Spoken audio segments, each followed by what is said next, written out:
आजको 157 प्रेस ब्रिफिङमा विश्वको अवस्था म बताउन चाहन्छु।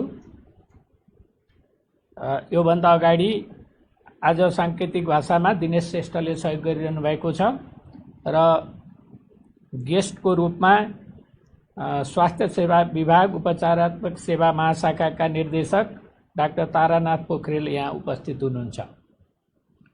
आज विश्वमा 2,43,55,684 जना व्यक्तिहरू कोभिड-19बाट संक्रमित हुनुभएको छ। 8,30,131 जना व्यक्तिको निधन भइसकेको छ भने 1,68,89,202 जना निको हुनुभएको छ। नेपालको अवस्था भन्नुपर्दा निको हुनुभएको जम्मा संख्या 20,073, सक्रिय संक्रमित संख्या 15,273, होम आइसोलेसनमा रहनुभएकाको संख्या 6,210, संस्थागत आइसोलेसनमा रहनुभएकाको संख्या 9,063, गत 24 घण्टामा डिस्चार्ज हुनुहुनेहरूको संख्या 569, कोरोना ठिक भई घर फर्किनु भएकाको प्रतिशत 56%, आजसम्म आरटीपीसीआर परीक्षणको संख्या 6,47,881 र आज गरिएको आरटीपीसीआर परीक्षणको संख्या 12,629। क्वारेन्टिनमा रहनुभएको व्यक्तिहरूको संख्या 9,488 छ। म प्रदेश अनुसार सक्रिय संक्रमितहरूको संख्या बताउन गइरहेको छु।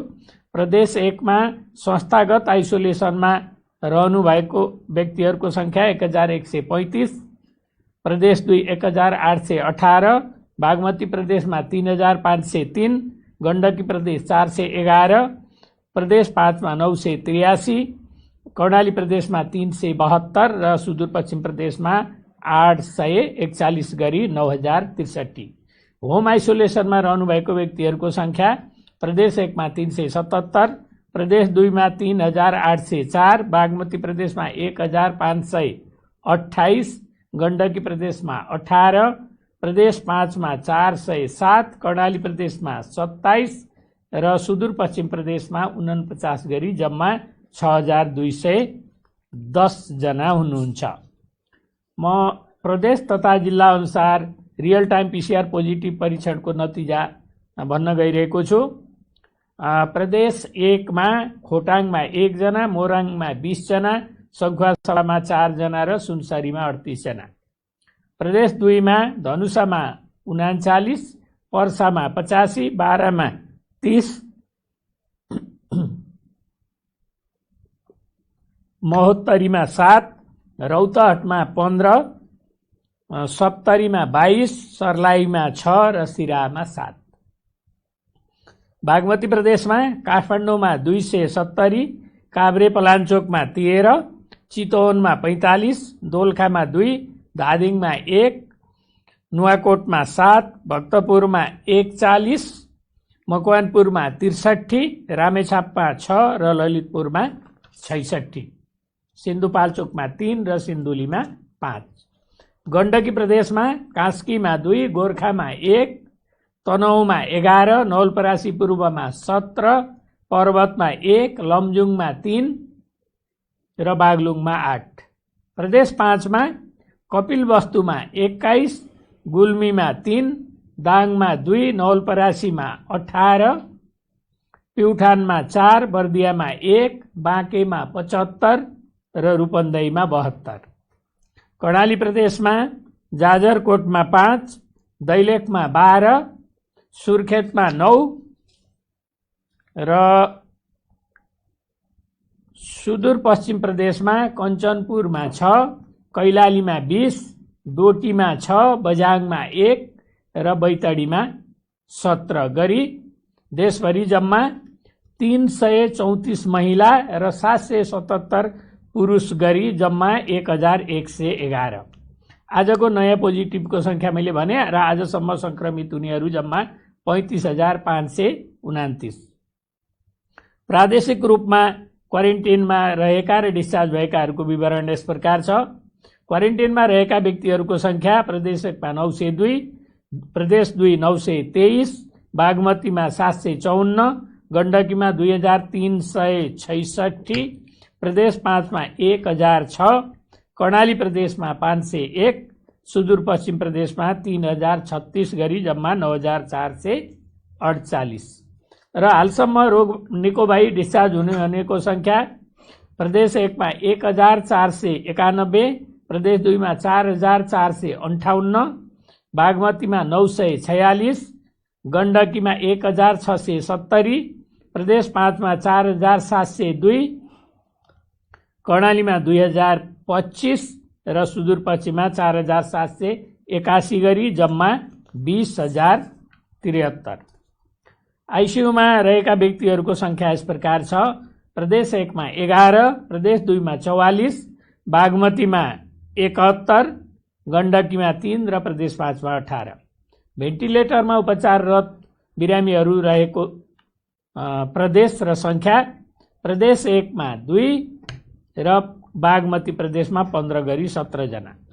र जिल्लागत 500 भन्दा माथि उपचार रहेका सङ्क्रमितहरू रहेका जिल्लाहरू मोरङ, धनुषा, पर्सा, बारा, महोत्तरी, रौतहट, सर्लाही, काठमाडौँ र ललितपुर गरी 9 जिल्ला छन्।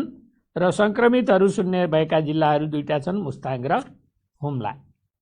यसपछि म अहिले नन कोभिड रोगहरूको उपचारको बारेमा र अहिलेको वस्तुस्थिति के छ भन्ने बारेमा डाक्टर तारानाथ पोखरेलले प्रकाश पार्नुहुन्छ। डाक्टर तारानाथ पोखरेल। नमस्कार, धन्यवाद डाक्टर साहब, मलाई यो प्रत्यक्ष प्रसारणमा बोलाउनु भयो। यहाँलाई पनि धन्यवाद दिन चाहन्छु।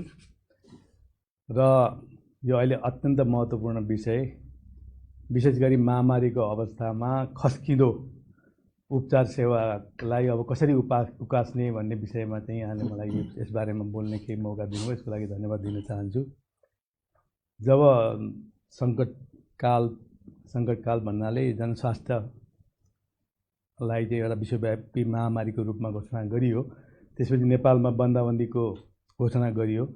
त्यसपछि स्वास्थ्य सेवाहरूको क्षमतालाई अभिवृद्धि गर्नको लागि स्वास्थ्य मन्त्रालयले, नेपाल सरकारले अन्य सेवाहरूलाई केही थाँती राखेर नियमित सेवाहरूलाई पूर्ववत सेवाहरूलाई चाहिँ केही कम गरेर आफ्नो क्षमता अभिवृद्धि गर्नको लागि, महामारीको लागि तयारी हुनको लागि, प्रतिकार गर्नको लागि स्वास्थ्य संस्थाहरूलाई निर्देशन दिएपछि त्यतिखेर तत्कालको अवस्थामा केही अन्यलको स्थिति, अस्पष्टताको स्थिति भएको हुनाले र महामारीको लागि सबै अस्पतालहरू, स्वास्थ्य संस्थाहरू देशभरि नै तयार रहनुपर्ने कारणले गर्दाखेरि स्वास्थ्य संस्थाहरूबाट दिने सेवाहरू क्रमशः अत्यावश्यक सेवा र इमर्जेन्सी सेवाहरू बाहेक अन्य सेवाहरूलाई चाहिँ कम गरेको अवस्था थियो।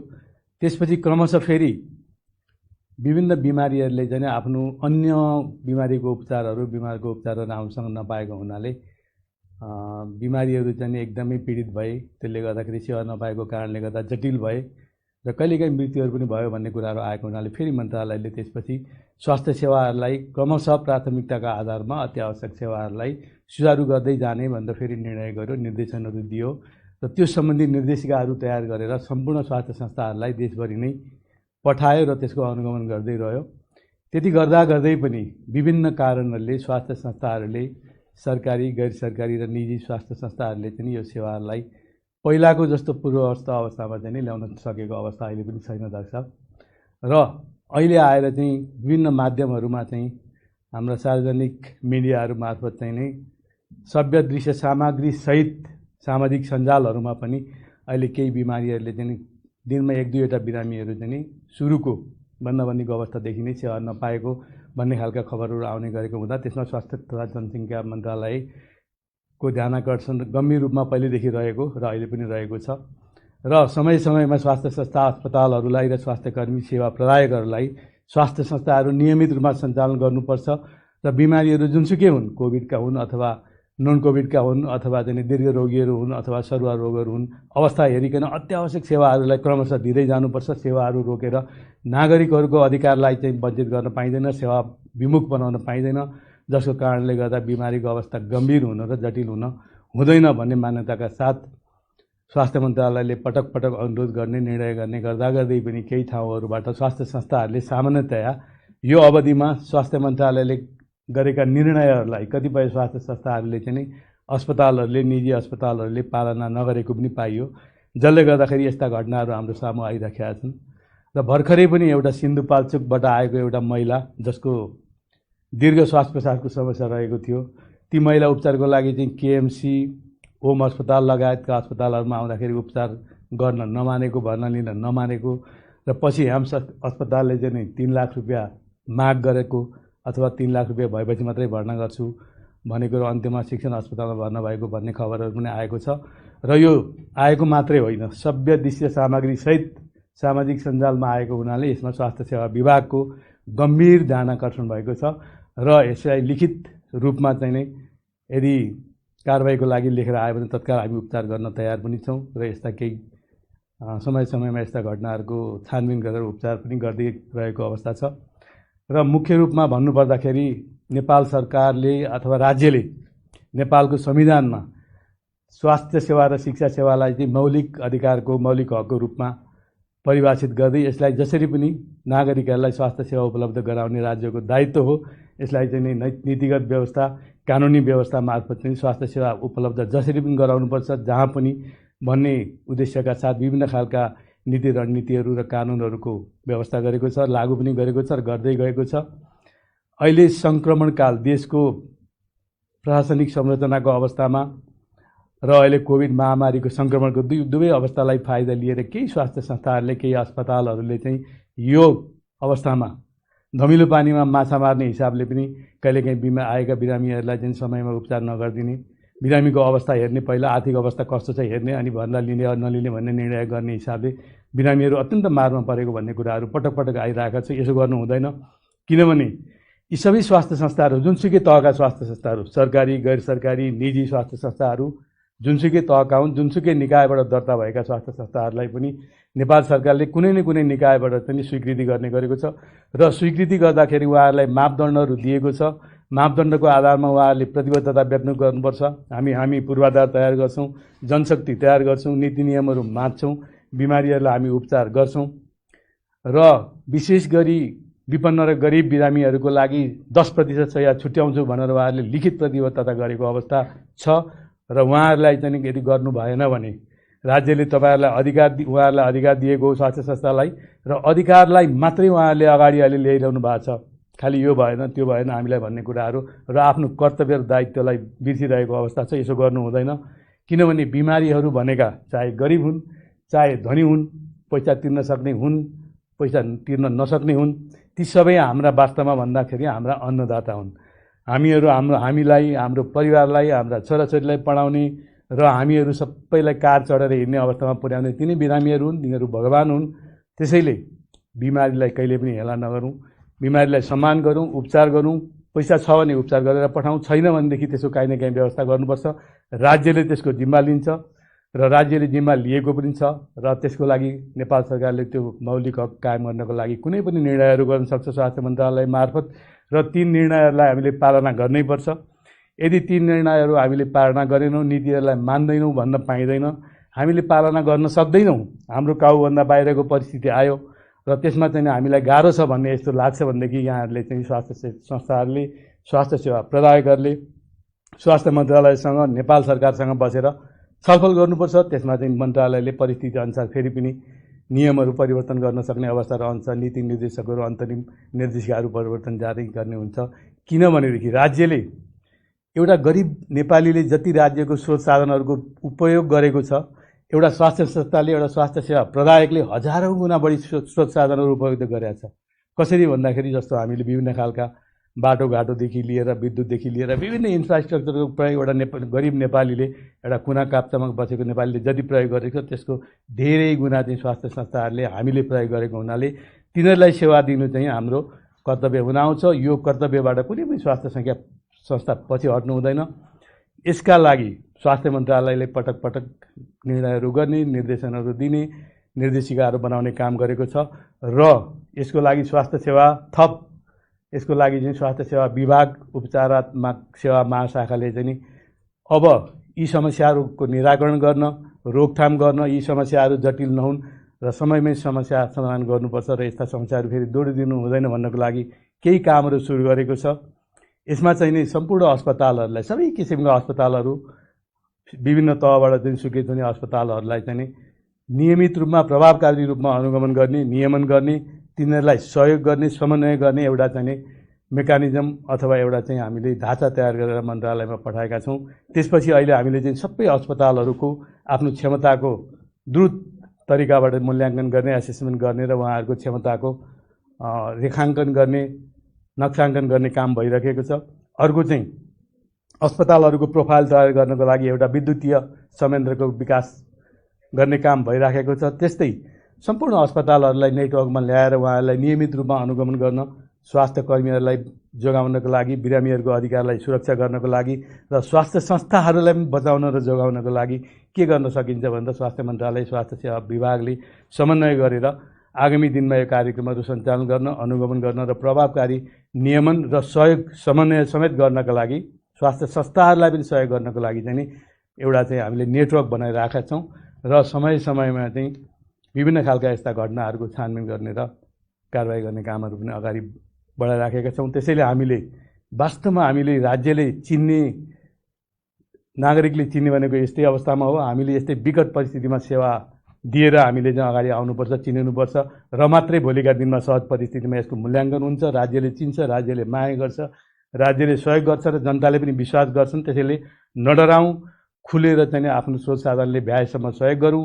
कोही पनि बिरामी, पैसा नभएको बिरामी आयो भने त्यसलाई उपचारबाट वञ्चित गर्न पाइँदैन। कहीँ न कहीँ कुनै न कुनै उपायले त्यसको लागि व्यवस्था गर्नुपर्छ। यसमा राज्यले चाहिँ जिम्मेवारी लिएको छ र विभिन्न संयन्त्रहरूको विकास गरेको छ। राज्य आफैले नेपाल सरकार मार्फत, निजी स्वास्थ्य संस्थाहरू मार्फत, निजी साझेदारी, सार्वजनिक र साझेदारी संयन्त्र मार्फत, सरकारी गैर सरकारी संस्थाहरू मार्फत चाहिँ सेवा दिने संयन्त्र नेपाल सरकारले बनाएको छ। राज्य भन्नाले सम्पूर्ण सरकारी, गैर सरकारी, निजी र अन्य क्षेत्रहरू भएको हुनाले हामी सबै मिलेर बिरामीहरूलाई चाहिँ उपचार दिनुपर्छ। कोभिडभन्दा अन्य खालका सेवाहरू जो जटिल भएर अहिले चाहिँ बिरामीहरूको मृत्यु समेत भइरहेको कुराहरू दिनदिनै आएको हुनाले यो समस्यामा जान नदिनको लागि कुनै पनि बिमारी सेवा लिन आएपछि हामीले ती बिरामीहरूलाई रेस्पोन्स नगरिकन फर्काउनु हुँदैन। कुनै न कुनै उपायले सेवा दिनुपर्छ। अध्यक्ष साहब, मैले यति नै जानकारी गराएँ। हस्, धन्यवाद छ। र अब स्वास्थ्य तथा जनसङ्ख्या मन्त्रालयको अनुरोध छ। स्वास्थ्य तथा जनसङ्ख्या मन्त्रालयले कोभिड-19 को जोखिम रहेको स्थानमा बसोबास गर्ने व्यक्तिहरूलाई लक्षित गरी परीक्षणको दायरा फराकिलो बनाएको छ। अहिलेको अवस्थामा सङ्क्रमण दर दिन प्रतिदिन वृद्धि हुँदै गएको अवस्था छ। यसको सङ्क्रमण सेवा प्रदायक डाक्टर, नर्स, स्वास्थ्य कर्मीहरू, सुरक्षाकर्मीहरू र अन्य कर्मचारी, सवारी चालक तथा सहयोगी लगायत समाजका हरेक तह र तबकाका विशेष गरी घना बस्तीहरूमा बसोबास गर्ने जनसमुदायमा देखा परेको छ। कोरोना पोजिटिभ देखा परेपछि आइसोलेसनमा बस्नुपर्छ भन्ने कुरा हामी सबैलाई थाहा भइसक्यो। लक्षण नभएकाहरू सम्भव भएमा घरमै आइसोलेसनमा बस्न सकिन्छ र कोभिड पोजिटिभ केसहरू लक्षण भएकाहरू आइसोलेसन सेन्टर वा कोभिड अस्पतालमा भर्ना भई उपचार गर्न सकिन्छ। यसरी आइसोलेसनमा बस्दा चिकित्सा वा स्वास्थ्य कर्मीहरूको प्रत्यक्ष अप्रत्यक्ष सरसल्लाह एवं सम्पर्कमा रही सेवा लिनुपर्ने हुन्छ। यसको सङ्क्रमण वृद्धि भएसँगै समाजमा सामाजिक विभेदका सोच एवं व्यवहारहरू देखा परेका छन्। त्यो नितान्त पुरातनवादी सोच र अन्धविश्वास हो। अझै आउँदो केही दिन यसको प्रकोप थप वृद्धि हुने आकलन गरिएको छ, जसले गर्दा हामी सबैले थप चुनौतीहरूको सामना गर्नुपर्ने हुनसक्छ। यस्तो बेलामा हामी सबैले आफ्नो जीवनशैली परिवर्तनका लागि सकारात्मक सोच चिन्तन गरी आफ्नो ठाउँबाट यस रोगको उपचार, नियन्त्रण, रोकथाम तथा व्यवस्थापनमा एकजुट हुन जरुरी छ। नेपाल सरकारका सबै अङ्गहरू यसको नियन्त्रण, उपचार र रोकथामका लागि अहोरात्र खटिएको कुरा यहाँहरू समक्ष अनुरोध गर्न चाहन्छु र खटिएका व्यक्तिहरू र उहाँहरूको परिवार पनि यस रोगबाट पीडित हुनुभएको छ। यस्तो कठिन घडीमा खटिरहनुभएका व्यक्तिहरू र उहाँहरूको परिवारप्रति समाजले सहानुभूति प्रकट गर्नु हुन अनुरोध गर्दछु। यसको सङ्क्रमण हामी मध्ये जो कोहीलाई पनि हुन सक्छ भनेर सोचौँ। जनस्वास्थ्यका मापदण्डहरूको कडाइका साथ पालना गराउँ। यसको नियन्त्रण एवं रोकथामका लागि विश्वमा भइरहेका अनुसन्धानत्मक प्रयासहरूको नेपाल सरकारले निरन्तर अध्ययन गरिरहेको छ। नयाँ नयाँ उपचार प्रविधिहरू भित्राएको छ भने कतिपय भित्राउने क्रममा छ। यसको रोकथामका प्रमुख उपायहरू भनेको भ्याक्सिन र जनस्वास्थ्यका मापदण्ड पालना गर्नु नै हो भन्नेमा स्वास्थ्य तथा जनसङ्ख्या मन्त्रालयले यहाँहरू समक्ष अवगत गराएकै छ। विश्वका कतिपय देशहरूले परीक्षण गरिरहेका भ्याक्सिनहरूको सफल परीक्षण पश्चात हाम्रो देशका नागरिकहरूले पनि भ्याक्सिन पाउनेछौँ। हामी सबैले आशा, विश्वास, भरोसा र प्रार्थना गरौँ भ्याक्सिनको सफल परीक्षण चाँडो सफल होस्। अन्तमा विनम्रतापूर्वक म अनुरोध गर्दछु कि कोरोनाबाट आफू पनि बचौँ, आफ्नो परिवारलाई पनि बचाउँ र सामाजिक सद्भाव कायम गरौँ। यति भन्दै आज दुःखद खबर पनि छ। आज 24 घण्टामा 8 जना बिरामीहरूको मृत्यु भएको छ। त्यसमध्ये महिला 5 जना हुनुहुन्छ। ललितपुरको 65 वर्षीय एक महिला, बाराको 23 वर्षीय एक महिला, कास्कीको 32 वर्षीय एक महिला, रूपन्देहीको 70 वर्षीय एक महिला र बाँकेको 70 वर्षीय एक महिला हुनुहुन्छ। र पुरुषमा काठमाडौँको 1 जना 48 वर्षको पुरुष, पर्साको 62 वर्षको एक पुरुष र कपिलवस्तुको 50 वर्षको एक पुरुष हुनुहुन्छ। र आजसम्म निधन हुनेको संख्या जम्मा 183 पुगेको छ।